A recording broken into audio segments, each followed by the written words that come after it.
They're off for the longest race of the night, the Make to Move to Midnight handicap, just over 2 circuits ahead of them. Looks like they meander their way under the judge first time. Senor Cortez down at the row with a small advantage to the white-faced Argège and the nose-banded Radoya out wide. Barenboim in the red, white and blue, just dropping into third ahead of Radoya, who is now shadowing Ribble Vibe, the favourite, the black and orange, and Diamond Bay last of the 6 as they swing very steadily left-handed towards the end of the first quarter mile. Senor Cortez and Jack Callan dictating to Argège and Harry Davis in second. Barenboim, Pierre-Louis Jamin on the inner, Radoya wide under Rowan Scott, and then Ribble Vibe and double chasing Kevin Stott, the last but one, and 2 lengths away to Diamond Bay and Alec Wojkanski. Little more than 4.5 lengths would cover the field as they head to the midpoint in the back straight first time. Senor Cortez over Argège and Radoya seeing plenty of daylight.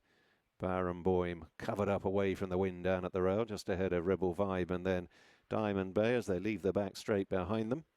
And they've gone through virtually the first 5 furlongs, 1,000 metres or so. Senor Cortez made all so far, steady the pace going into the turn. They're only rolling along at a little over 30 miles an hour at the moment. Argège sitting at the leader's quarters. Radoya wide and Barenboim the rail, and then Ribble Vibe and lastly at Diamond Bay. Very little change in the order so far as they head on back to the stands and approach the halfway point of this Make the Move to Midnight handicap, and Senor Cortez still leading Argège and Radoya on the near side. Barenboim and Ribble Vibe sit close up, and Diamond Bay, although still last, remains in very close touch with one more circuit ahead of them.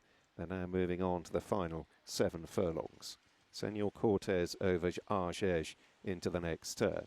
Barenboim and Radoya race next to Ribble Vibe, sandwiched between horses, and Diamond Bay continues to look on, heading away towards the back straight.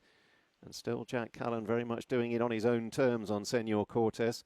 It's been a fairly even pace for the last half mile. Argège a close second, Radoya in third.